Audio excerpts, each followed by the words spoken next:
Engkau adalah Allah kami, Allah yang benar, Allah yang menyatakan diri dalam pribadi Kristus Yesus kepada kami. Allah yang mengasihi kami orang yang berdosa, yang tidak menginginkan orang berdosa itu binasa, tetapi Engkau yang telah menunjukkan jalan pendamaian kepada Bapa di surga. Itulah melalui salib Kristus Yesus. Sebab hanya melalui salib Kristuslah murka Allah itu bisa dihentikan. Murka Allah kepada kami orang berdosa tidak bisa dihentikan dengan usaha kami, dengan rajinnya kami beribadah, dengan baiknya perilaku kami, ataupun dengan usaha-usaha lainnya. Tapi murka Allah hanya bisa dihentikan oleh salib Kristus Yesus. Kami mengucapkan syukur Tuhan karena kami boleh menemukan jalan pendamaian, jalan satu-satunya yang bisa menghentikan murka Allah kepada kami. Itulah melalui salib Kristus Yesus. Tuhan, Engkau sudah mengumpulkan kami sudah bernyanyi memuji Tuhan, kami sudah mendengarkan kesaksian, berdoa bersama-sama, dan sebentar lagi kami akan mendengarkan firman Tuhan. Ya Tuhan Yesus, Engkau tahu siapa saya, ya Tuhan. Saya bukanlah siapa-siapa, saya bukan orang teologi, dan bukan pula orang yang pernah mengecap pendidikan di keagamaan. Saya hanyalah orang biasa, ya Tuhan. Saya juga tidak pernah memimpikan suatu saat akan tampil di mimbar. Engkau tahu siapa saya, ya Tuhan. Saya sudah mempersiapkan bahan ini sejauh yang bisa saya lakukan. Dan sekarang biarlah Tuhan yang bertindak seterusnya. Dan kepada jemaat-jemaat yang mendengarkan firman Tuhan juga, supaya Tuhan juga lah yang berbicara kepada mereka lewat firman Tuhan. Kami juga Tuhan mendoakan untuk ibadah-ibadah di pos-pos yang lainnya, di Sesekala, Tanjung Langat, Mahorok, Arakan, Kampung Antara. Tuhan memberkati ibadah kami semuanya. Dalam nama Tuhan Yesus kami berdoa. Amin. Ya, berdoa mata Krina. Selamat pagi. Horas. Baik. Ini adalah minggu yang ketiga. Biasanya minggu yang ketiga adalah tukar mimbar, ya. Tetapi ya di Kuala saya pula yang dipercaya gitu ya. Baik, pastinya sudah kita lihat bagaimana bahan tema kita hari ini yang ada di dalam warta jemaat kita. Ya, kita akan membahas mengenai pribadi sosok yang bernama Daud. Ya, saya mau tanya dulu, apa yang kamu ketahui tentang Daud? Coba dulu sebelah sini. Ya. Ada perwakilan? Ya, ayo cepat, nggak usah tahan-tahan ya, biar waktunya nggak apa.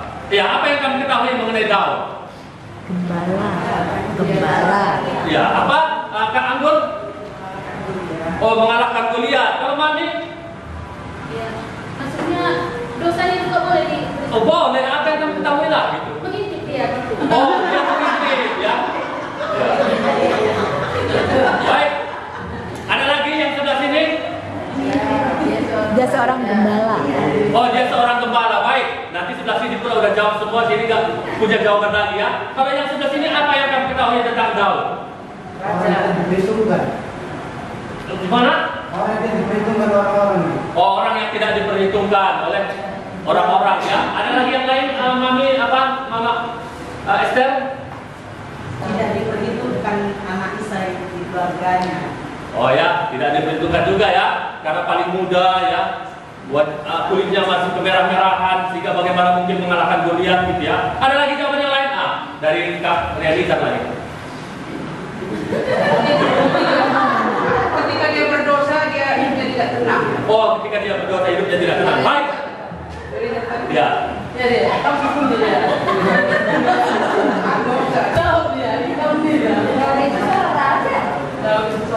Oh, Daud itu adalah seorang raja.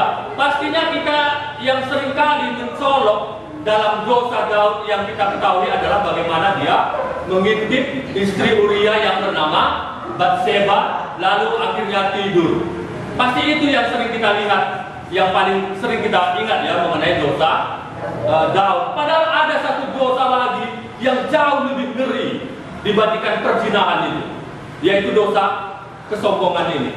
Mari kita membuka Alkitab kita di dalam 1 Tawarik pasal yang ke-21.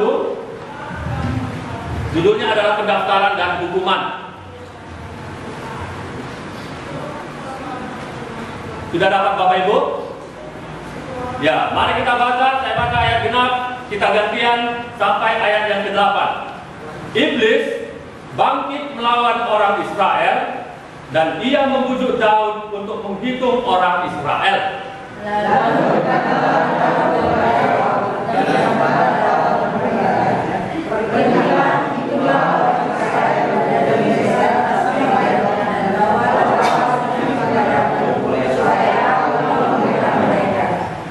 berkatalah Yoab, kiranya Tuhan menambahi rakyatnya 100 kali lipat daripada yang ada sekarang. Ya Tuanku Raja, bukankah mereka sekalian hamba-hambaku? Mengapa Tuanku menuntut hal ini? Mengapa orang Israel harus menanggung kesalahan oleh karena hal itu? Namun tidak ada yang berkata sebagai orang maka pergilah Yoab dari seluruh Israel, kemudian kembali ke Yerusalem.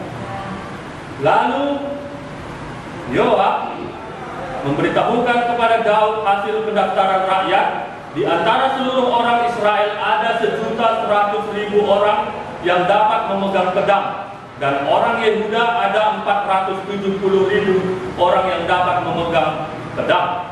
Orang Lewi dan Benyamin tidak bersama saja dalam perkataan, sebab tetapi hal itu jahat di mata Allah, sebab itu dihajarnya orang Israel.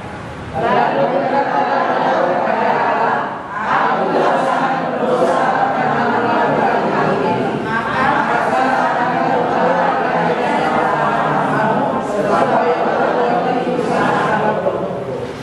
Ya, seperti biasa dalam kebiasaan saya ketika dipercaya oleh Tuhan untuk menyampaikan firman Tuhan, ya saya selalu bertanya dulu kepada Tuhan apa yang harus saya sampaikan. Sebetulnya yang kita baca ini adalah bahan saat teduh saya beberapa hari yang lalu. Ya, saya sudah selesai membaca kitab 1 Tawarik dan saat teduh saya di 2 Tawarik. Saya membuat program untuk membaca Alkitab seluruhnya gitu. Perjanjian baru sudah selesai dan kitab perjanjian lama sudah sampai 1 Tawarik ini yang sudah selesai saya baca, dan akhirnya udah ini saja seperti itu. Ya, apa tadi katanya? Ayat 1 kita baca sama-sama. 1 dan 3 ya.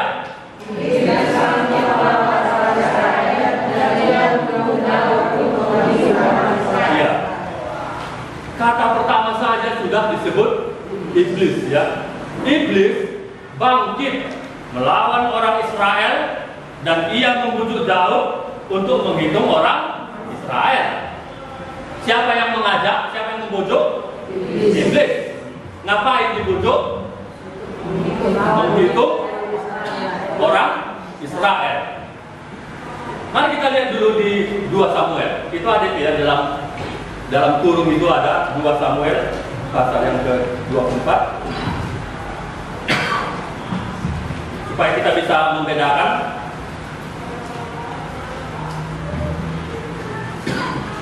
Sudah dapat Bapak Ibu?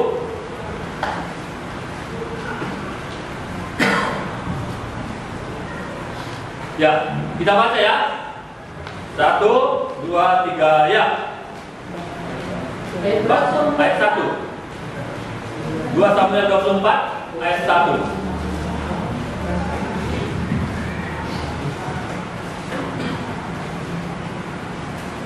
Terdapat ya. Itu ada juga di belum. Baik, kita baca 1, 2, 3 ya. Bangkitlah pula murka Tuhan terhadap orang Israel. Ia menghasut Daud melawan mereka. Firman-Nya, pergilah, itulah orang Israel dan orang Yehuda. Kalau di 2 Samuel ini siapa yang menghasut Bapak Ibu? Tuhan ya. Ia menghasut Daud melawan mereka. Mereka itu adalah orang Israel. Jadi kalau di 2 Samuel yang menghasut Daud itu adalah 2 Samuel adalah yang menghasut Daud adalah Tuhan. Sementara di 1 Tawarik yang menghasut Daud adalah iblis. Nah, ini gimana ini? Apakah ini Alkitab ini udah bahaya ini? Bertentangan ini. Ya. Gimana kita menjawab ini? Memang di dalam Alkitab, apalagi kitab yang mirip isinya, ada sebagian yang ceritanya sama, tapi ada sedikit yang berbeda. Karena itu tergantung cara pandang yang menulisnya.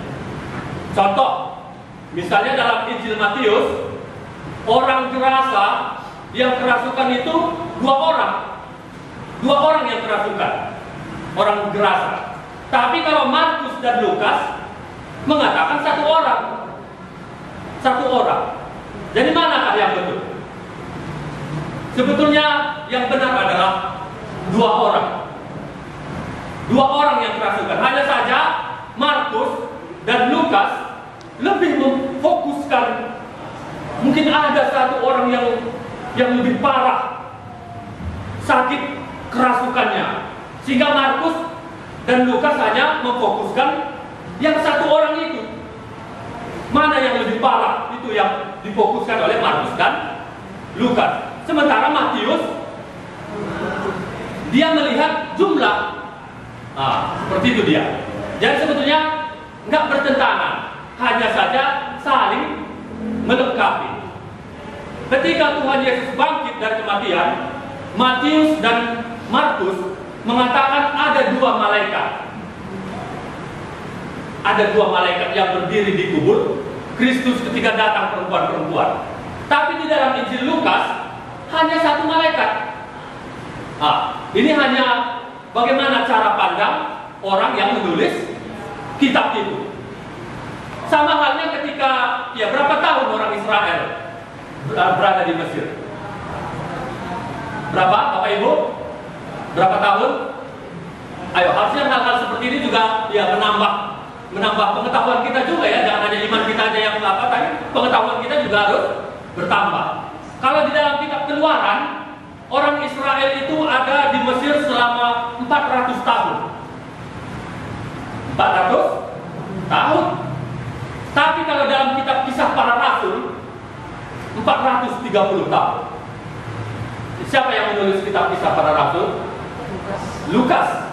Iya. Mana yang betul? Ya. Sebetulnya itu tadi hanya saling melengkapi, hanya saja bagaimana cara penulis kitab itu memandang sesuatu yang mau ditulis. Kitab Keluaran itu ditulis oleh Musa. Musa menggenapkan 400. Tapi kalau Lukas memang betul-betul detail 430 tahun. Sama halnya seperti ini Bapak Ibu. Kalau di dalam 2 Samuel yang membujuk Daud itu adalah siapa? Tuhan. Sementara di dalam 1 Tawarik yang membujuk Daud adalah iblis. Ini hanya cara pandang saja. Misalnya terjadi suatu kecelakaan, ada saksi di sana, ada Evi dan Rani. Mereka melihat keduanya korban itu. Lalu Rani menceritakan, kepalanya pecah, kepala yang korban kecelakaan itu pecah. Lalu datang Evi, kakinya patah.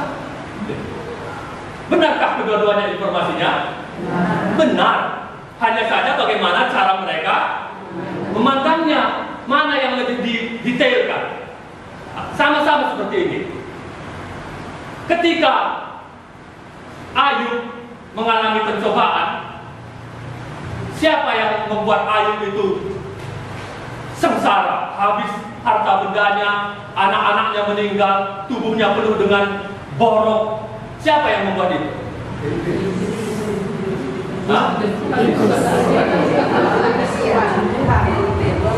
Mari kita lihat dulu dalam Ayub pasal yang ke-42. Ayub pasal 42.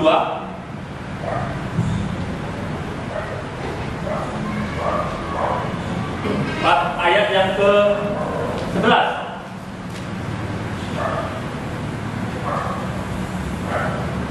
Sudah dapat Bapak Ibu? Ayub 42 ayat yang ke-11. Kita baca ya sama-sama. 1, 2, 3 ayat. Kemudian Datanglah kepadanya semua saudaranya laki-laki dan perempuan dan semua kenalannya yang lama, dan makan bersama-sama dengan dia di rumahnya. Mereka menyatakan turut berduka cita dan menghibur dia oleh karena segala malapetaka yang telah ditimpakan Tuhan kepadanya, dan mereka masing-masing memberi uang 1 kesita dan sebuah cincin emas. Ya. Ketika penderitaan Ayub itu sudah selesai, lalu datanglah saudara-saudara Ayub yang apa katanya?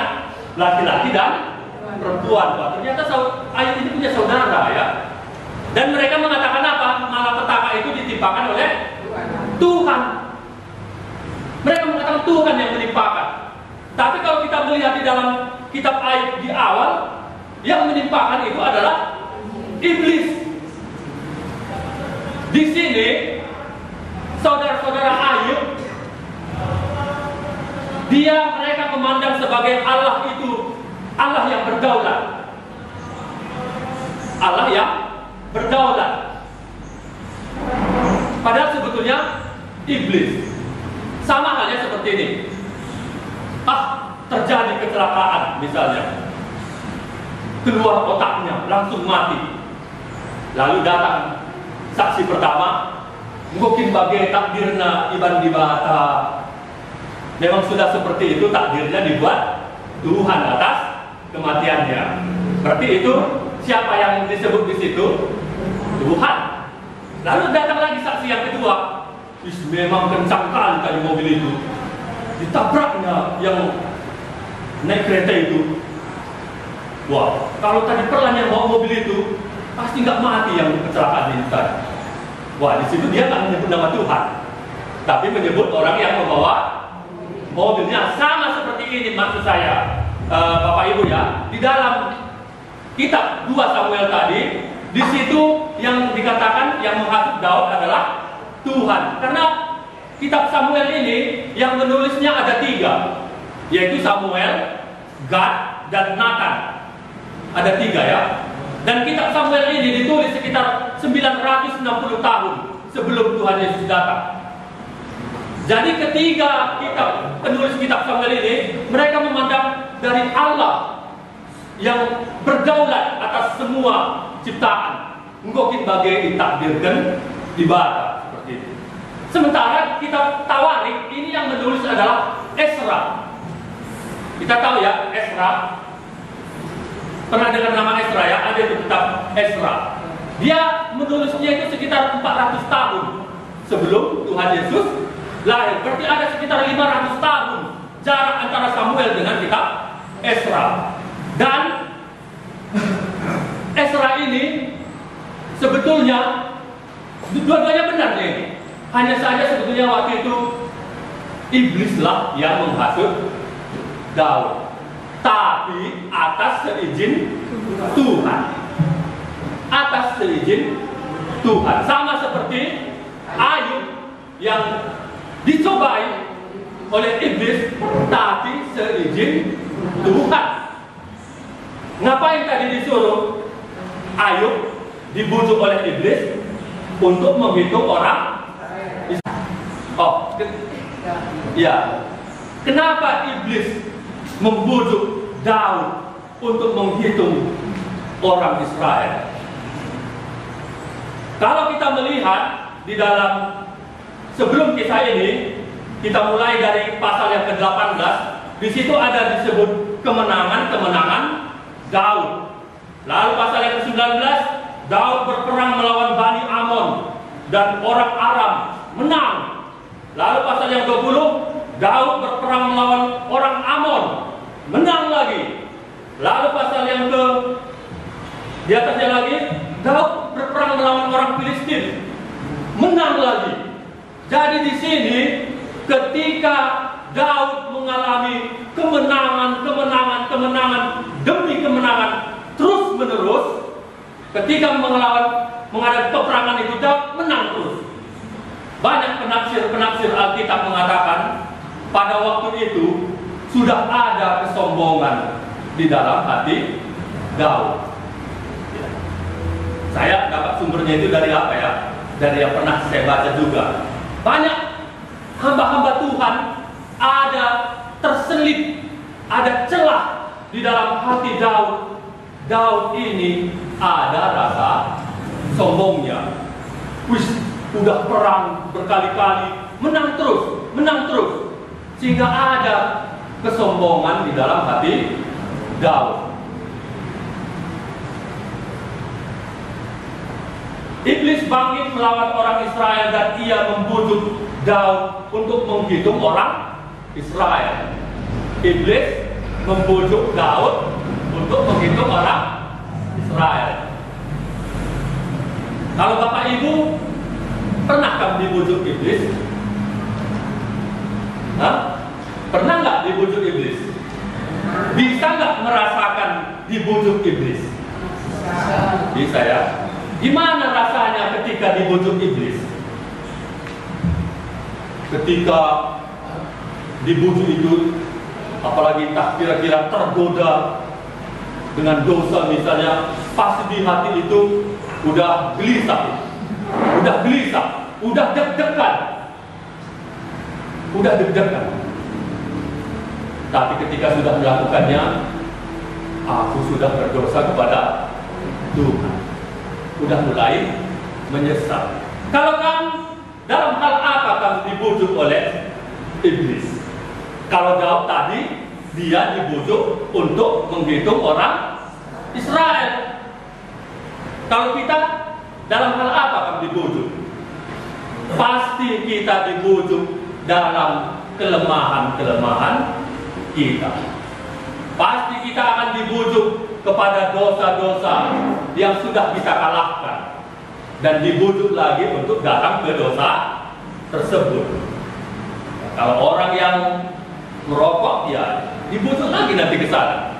Orang yang yang lainnya lah, Anda yang tahu apa dosa-dosamu di masa lalu. Pasti kita akan dibujuk lagi ke sana.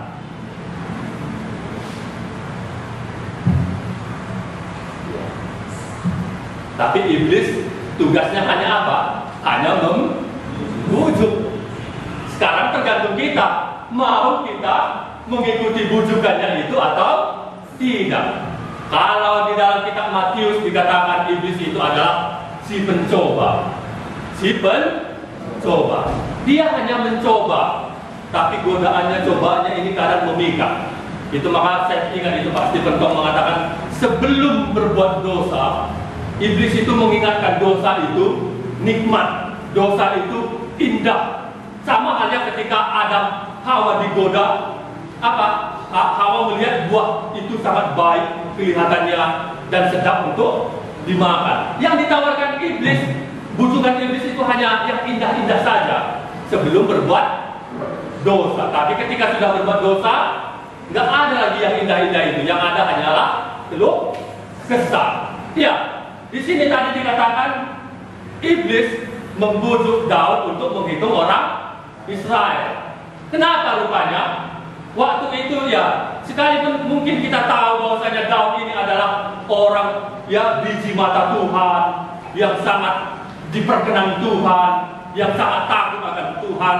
Tapi kita harus ingat juga bahwasanya Daud ini juga adalah orang yang berdosa. Dia tidak luput juga dari kesalahan. Seperti yang saya katakan tadi, ketika Daud mengalami kemenangan demi kemenangan dalam peperangan, ada sudah kesombongan di dalam hati Daud,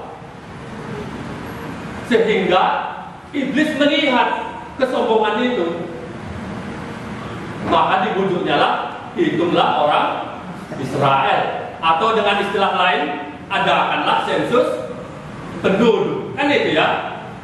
Iya. Lalu apa katanya? Ayat 2.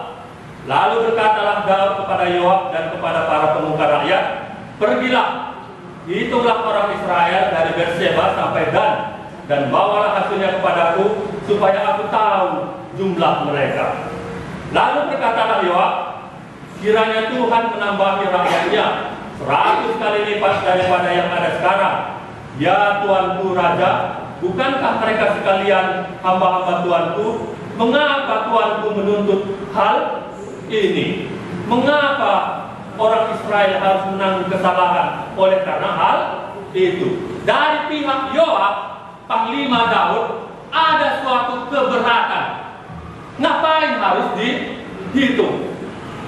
Ngapain dilakukan penghitungan? Yes, Daud itu sudah mulai bertanya-tanya, benarkah kemenangan demi kemenangan ini karena pertolongan Tuhan, atau karena banyaknya rakyat kami? Itu sudah muncul dalam pikiran Daud. Dia sudah mulai bertanya-tanya. Udah banyak loh kemenangan. Benarnya ini dari Tuhan atau bukan? Ya, Daud itu sekalipun dia orang yang takut akan Tuhan, benar di mata Tuhan, tapi dia juga punya kelemahan. Ya, ada saatnya dia jatuh ke dalam dosa. Lalu apa katanya? Namun, namun titah raja itu terpaksa diikuti oleh Yoab. Maka pergilah Yoab menjelajahi seluruh Israel, kemudian kembali ke Yerusalem.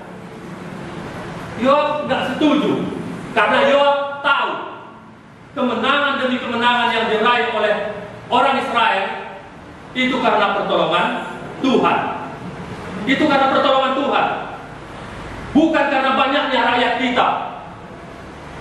Tapi Daud di satu sisi dia sudah ada kesombongannya. Oh, kemenangan ini kami peroleh karena banyaknya rakyat kami. Karena banyaknya rakyat kami.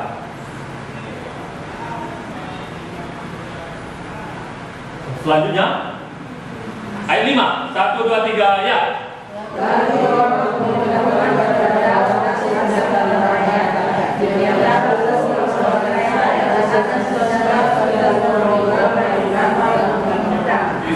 Dan orang yang sudah ada 470.000 orang yang dapat memegang pedang.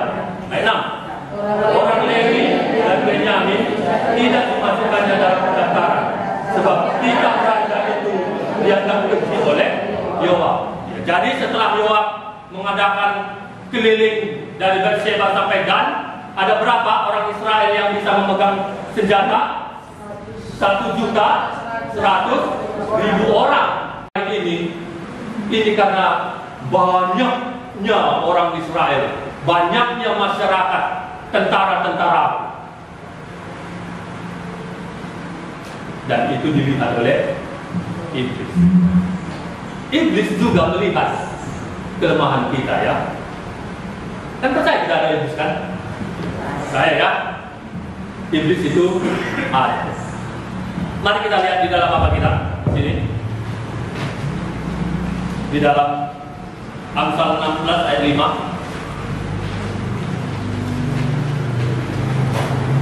Apa katanya? 1, 2, 3 ya. Setiap orang yang tinggi hati adalah kekejian bagi Tuhan. Sungguh dia tidak akan luput dari hukuman. Yoab tadi mengatakan Daud, perintah Daud itu apa?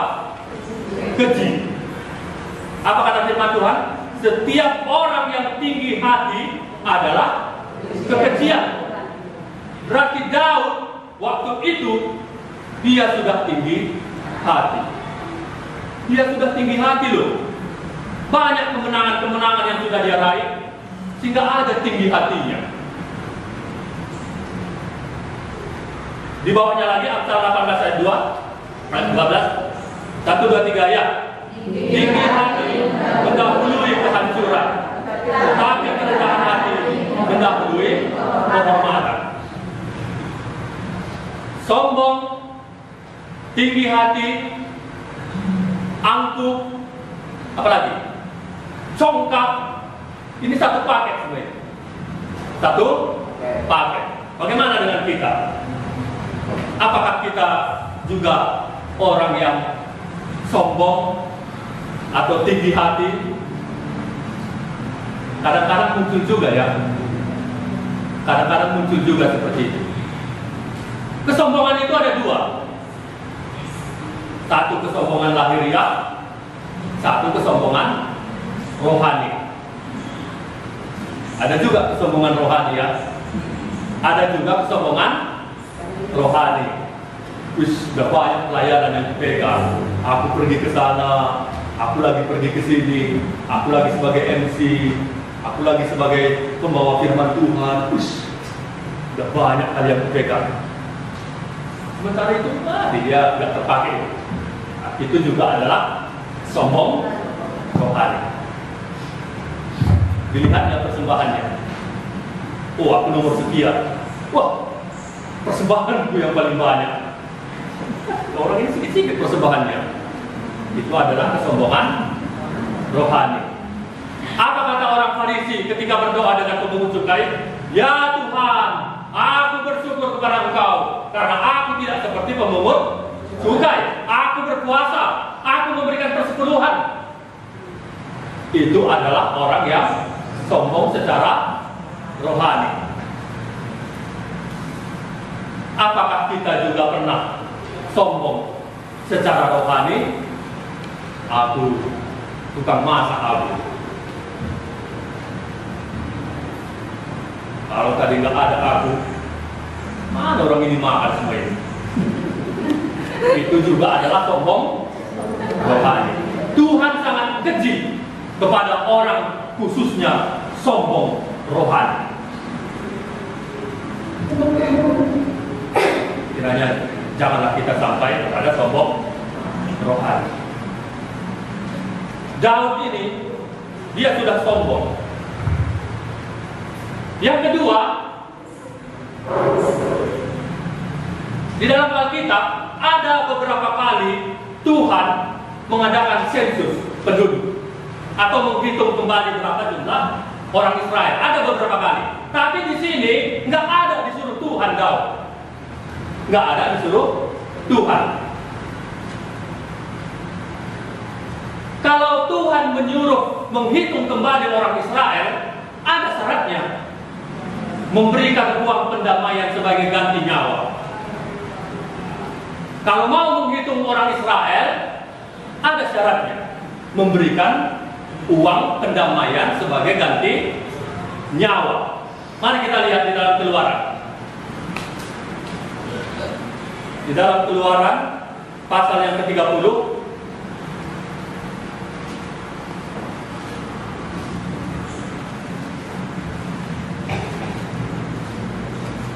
Ya, kita lihat Keluaran pasal yang ke-30. Ayat yang ke-12. Ayat 11 dimulai aja ya. Mari kita baca ayat 11 sampai 12. Sudah dapat Bapak Ibu? 1, 2, 3 ayat. Tuhan berfirman kepada Musa, apabila engkau menghitung jumlah orang Israel pada waktu mereka didaftarkan, maka haruslah mereka masing-masing mempersembahkan kepada Tuhan uang pendamaian karena nyawanya. Pada waktu orang mendaftarkan mereka, saya jangan ulang dalam mereka pada waktu pendaftarannya itu. Ya, jadi ada perintah Tuhan, nggak sembarangan menghitung.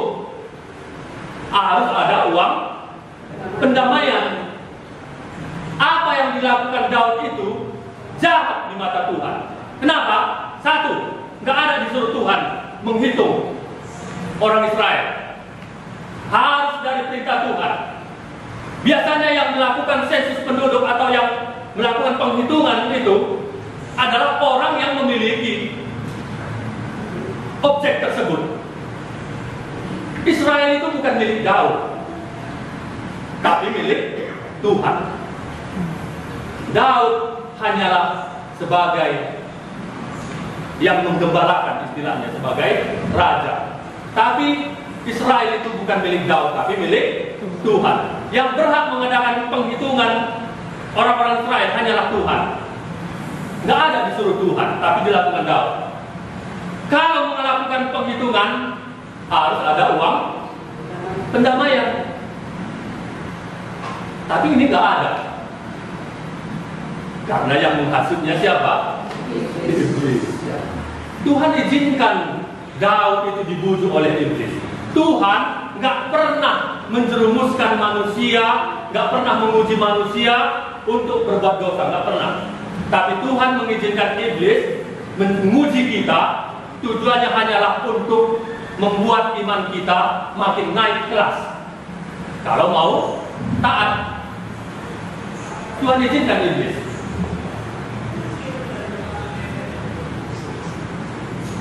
Maka pekalah kita, apakah kita dibunuh iblis atau tidak ya? Peka kita atau enggak? Atau terus saja ya, kayak jalan terus saja gitu ya, diterobos. Pekanya kita mendengar bujukan iblis itu. Baik, mari kita lihat lagi, sedikit lagi ya. Ayat 6. Orang Lewi dan Benyamin tidak dimasukkannya dalam pendaftaran sebab titel raja itu dianggap keji oleh Yoab. Di dalam Amsal yang ke-6 ayat yang ke-16 ada 7 perkara yang dibenci Tuhan. Ya, coba dulu kita lihat ya, nanti tahu kurang saya. Amsal pasal yang ke-6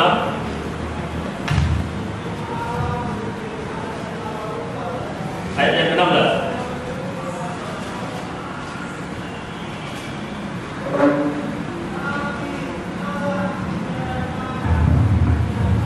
Sudah dapat? Amsal 6 ayat yang ke-16. 1, 2, 3 ya.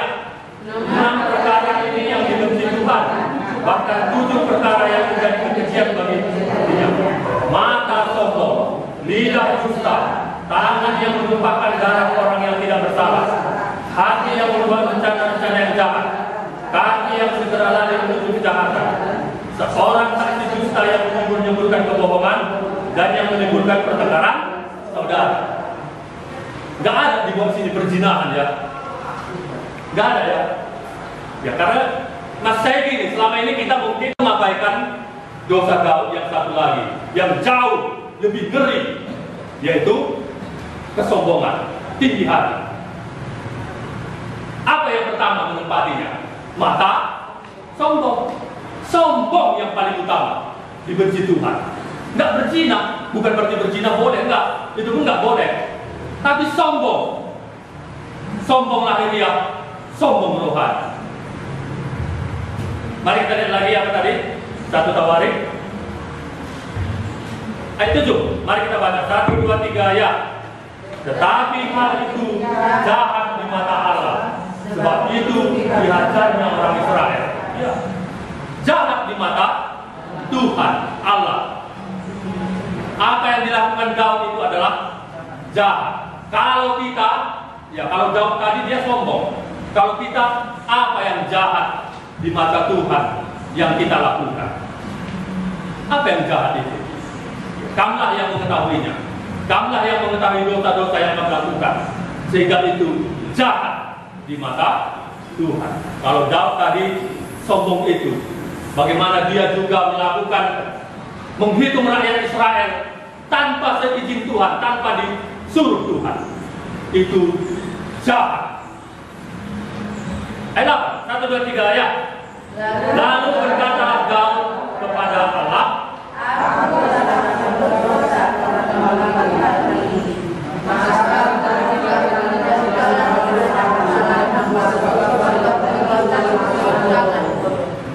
ya, akhirnya Daud menyesal ya.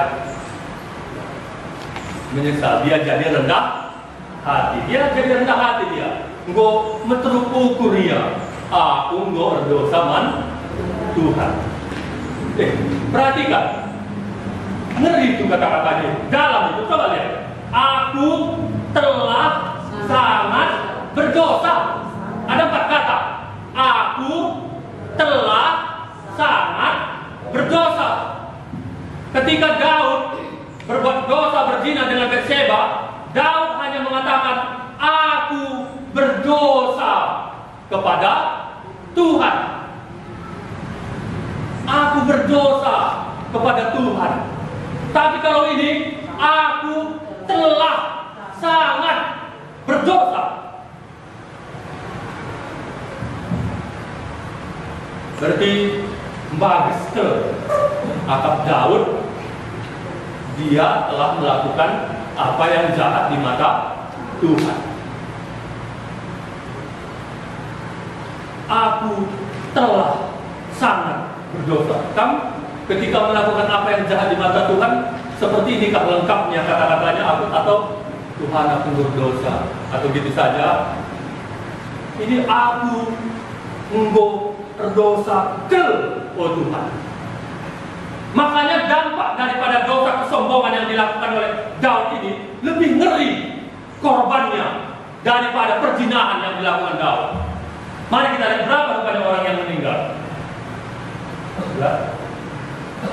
Lalu ayat yang ke-13. Maaf, ayat yang ke-9 ya, sampai ayat yang ke-14 dan gantian ya, saya dulu. Tetapi berfirmanlah Tuhan kepada Gad, "Lihat Daud, Pergilah tiga perkara kebenaran kepadamu, pilihlah salah satu daripadanya, maka kau akan melakukannya kepadamu." Kemudian datanglah Gad kepada Daud, lalu berkatalah ia kepadanya, "Beginilah firman Tuhan, haruslah engkau memilih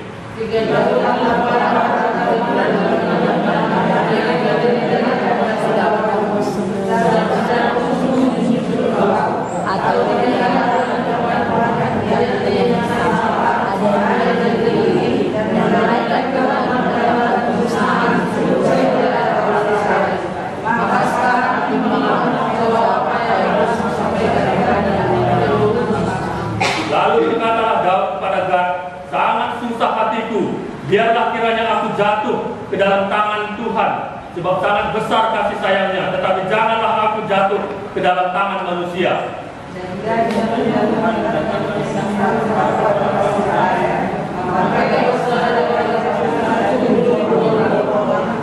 Iya, Daud akhirnya dia menyesal, dia bertobat. Apa tadi katanya? Aku telah sangat berdosa kepada Tuhan. Dia sadar dia berdosa dan dia minta ampun kepada Tuhan.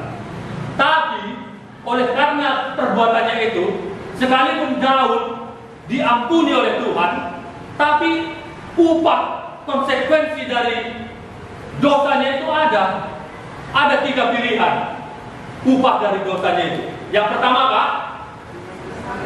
apa katanya? Yang pertama 3 tahun kelaparan. Yang kedua dikejar-kejar musuh. Yang ketiga penyakit sampar. Mana kamu pilih? Itu kata pelihat yang bernama Gad yang diutus oleh Tuhan kepada Daud. Lalu Daud memilih apa? Penyakit sampar selama 3 hari. Lalu yang ke-14 apa katanya? Jadi Tuhan mendatangkan penyakit sampar kepada orang Israel, maka tewaslah dari orang Israel 70.000 orang. Wah, 70.000 loh orang, hanya karena kesombongan, hanya karena tinggi hati yang dilakukan oleh Daud. 70.000. Coba dibandingkan perzinahan Daud, berapa orang yang mati? Hah? Hanya 1 orang yang mati ya. Anak yang dilahirkan Batseba itu, oh sama suaminya. Oh 2 ya. 2, cuma 2 orang akibat dosa perzinahan. Tapi akibat dosa kesombongan ini 70.000 orang melayang.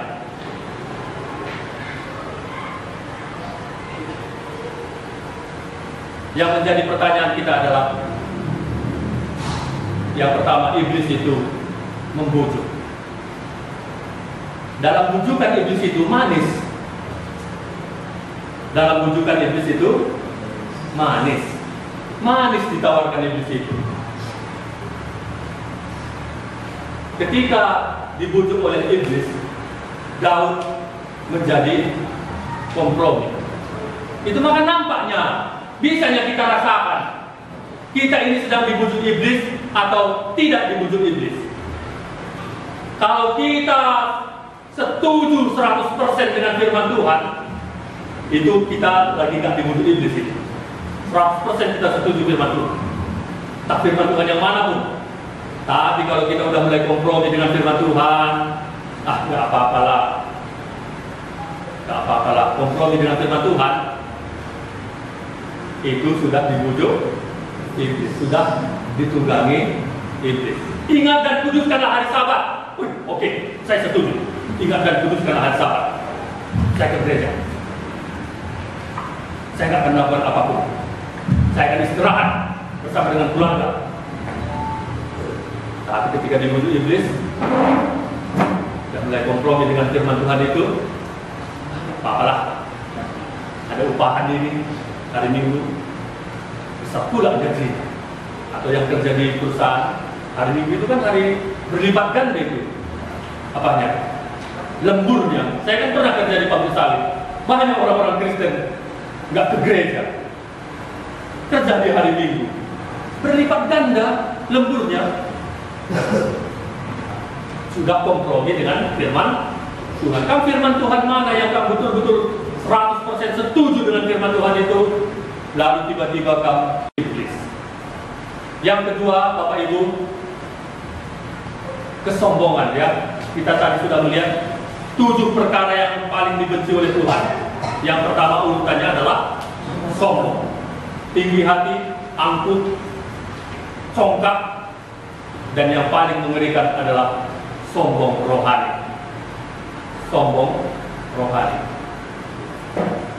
Tuhan keji. Itu tadi yang dikatakan ya. Baik, mari kita misalnya firman Tuhan, mari kita berdoa. Tuhan Yesus, kami sudah mendengarkan firman-Mu, bagaimana Raja Daud itu ya Tuhan, ketika dia mengalami kesuksesan, dia mengalami kemajuan demi kemajuan dalam peperangan, dia mengalahkan orang Amon, orang Filistin, orang Aram. Di situ dia memiliki tinggi hati dan beranggapan bahwa ini semuanya adalah karena banyaknya orang-orang Israel itu sehingga mengalahkan bangsa-bangsa yang menyerang mereka. Dan Tuhan melihat itu. Tuhan memang Daud itu orang yang diperkenan Tuhan, orang yang berkenan, orang yang diperkenan oleh Tuhan. Tapi dia juga punya kelemahan sebagai orang yang berdosa. Dia jatuh. Tapi Daud ketika dia jatuh, dia datang kepada Tuhan. Kami juga ya Tuhan Yesus, manusia yang penuh dengan kelemahan. Firman-Mu mengatakan, Engkau ingat ya Tuhan, siapa kami? Kami ini adalah debu. Kami ini adalah tanah yang tidak berdaya, yang ada kalanya kami tidak teguh berdiri di dalam iman. Ada kalanya kami jatuh, tapi biarlah ketika kami jatuh, kami datang kepada Tuhan dan mengatakan, aku telah sangat berdosa kepada Tuhan. Tuhan, Engkau juga membenci kesombongan itu. Bagaimana dari 7 perkara yang Tuhan benci, kesombongan itulah itu berada di urutan yang pertama. Tuhan, biarlah kami menjadi orang-orang yang rendah hati. Janganlah kami menjadi orang yang sombong secara rohani. Kalau Tuhan mempercayakan suatu pelayanan kepada kami, itu semata-mata karena Tuhan menganggap kami layak. Dan janganlah kami menjadi sombong dalam hal itu. Terima kasih Tuhan Yesus, hamba-Mu sudah selesai berbicara. Hanya inilah ya Tuhan, aku yang terbatas, yang tidak pintar menyampaikan firman Tuhan. Dalam nama Tuhan Yesus kami berdoa. Amin. Selanjutnya serahkan kepada Yesus.